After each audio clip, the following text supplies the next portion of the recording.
Hey, everybody, welcome to another episode of Punching Up with Sean Conroy. My name is Sean Conroy, and this show is called Punching Up. If you are new to the show, this is a good episode to start with, although we have lots of episodes in the bank already, and will continue to do so for quite some time to come. I wanted to talk today about how to learn to write sitcom pilots and sitcoms in general. A lot of what we talk about on this show is about sitcom pilots. That is a thing that I have been fascinated with for a long time, and I have worked for 20 years as a professional TV writer. I've written lots of pilots, I've read lots of pilots, I have flown with a number of pilots. Anyway, I took a while to learn how to do all this stuff and got a lot of my learning from experience. And obviously, that's the best way to learn. But what if you haven't gotten hired yet as a television writer? What do you do to get better? How do you learn?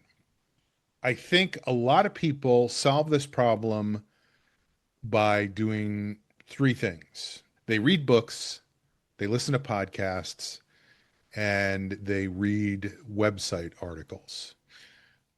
And those all have their pluses and minuses. But I guess the biggest minus is you don't learn how to do something by reading a book. You learn that somebody thinks you should do something a particular way, but there's a million different ways to write sitcom episodes. There's certain things that episodes have in common. It's about methods.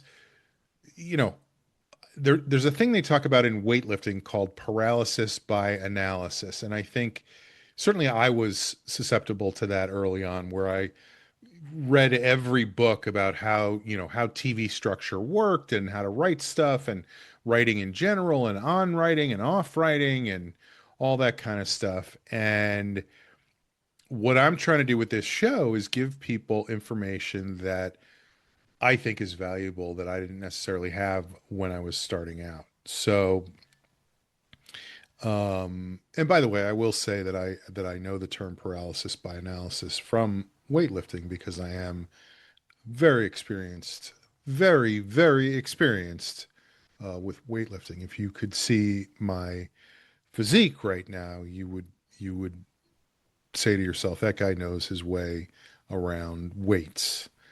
But all these books analyze structure, analyze character, analyze writing habits, and that's fine, but it's not practical. So I wanted to talk today about some things that I think are practical ways you can help yourself in learning how to write sitcoms instead of just analyzing. Because remember, you can't spell analyze without lies. So stop reading and do stuff. And I guess I really want to focus on three things today that some of which really helped me and some of which I feel like I could have done more of. The first thing that I think was incredibly useful to me in my learning to write sitcoms was performing. I started as an improvisational comedian at Grandpa Al's Shooting Stars on Central Avenue in Yonkers, New York. I did improv for years and years. Eventually, I started doing stand up. I wrote sketches. All of those things were pieces that helped me get to the point where I knew two incredibly important things for sitcom writing. One is how funny dialogue works. Screenplays are often about images, what something looks like. Mad Max Fury Road was a great story, but it was also very much about what are we looking at. Sitcoms, I think, are serviced more by what the characters say to each other. It's more about dialogue, the back and forth. So if you can write funny dialogue, you're in a good place. And I learned to do that by being on stage, a lot of it by improvising, by listening to what other people were saying, by reacting, and then by listening to the reaction of the crowd. And there's a couple things that happen when you do that. The first thing is you figure out what works, which is important. But what's even more important is ultimately you figure out why it works. And when you figure out why something works, you can replicate it. You can do it again and again, which is incredibly useful when you are working on your sitcom pilot or when you're working on a show. And then the second thing that performing helped me with a lot was just joke writing. I mean, doing stand up, you figure out how to write a joke, or you stop doing stand up, or you do both. And, you know, everybody always thinks of me as an improviser. I did a lot of stand up for quite some time, I would say. It has sort of gone by the boards for a long time now. I'm trying to do it again and I'm really enjoying it. But it's all about, the skills you need to be a good joke writer are the same skills you need to be a good sitcom writer. Not just because you want to have jokes in your script, but because a lot of joke writing is about finding the exact right word or phrase for every moment of what you're saying and saying everything in as few words as possible. That obviously is something that I have struggled with, continue to struggle with. Just you wait. But if I had one thing that I would recommend for you to do if you want to be a good sitcom writer, if you want to learn to write stuff, I would say take an improv class, start doing open mics, start performing, start hearing yourself say stuff out loud and listen to how the audience reacts to see if it's funny or not.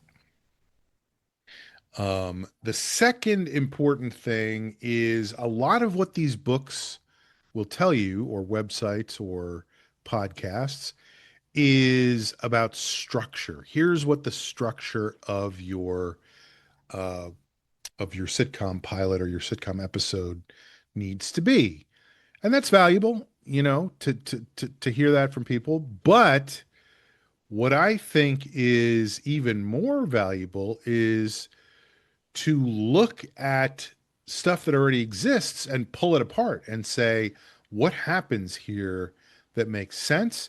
What happens that's important? What happens that is consistent between this pilot and other pilots?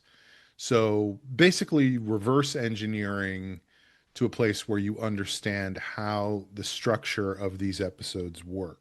Anybody who's taken one of my classes knows that I have a very specific structure I lay out for sitcom episodes and for pilot episodes. It's simple, but it also applies to every episode. And then people say, "Well, you're just painting by numbers. You're just doing the same thing over and over again." And I think that the art of this kind of writing is to do those things in such a way that people looking at it don't go, "Oh, that's the same as everything else I've ever seen."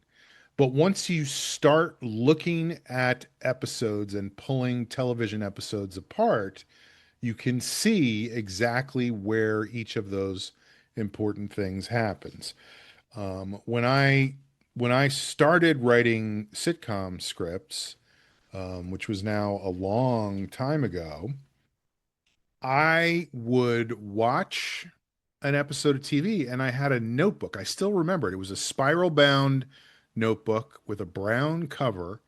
And I would take notes on every episode I watched, scene by scene. What happened in this scene and why was it important? I would try to write that for each scene. I would try to write one sentence. This is what happened in this scene, and this is why it was important.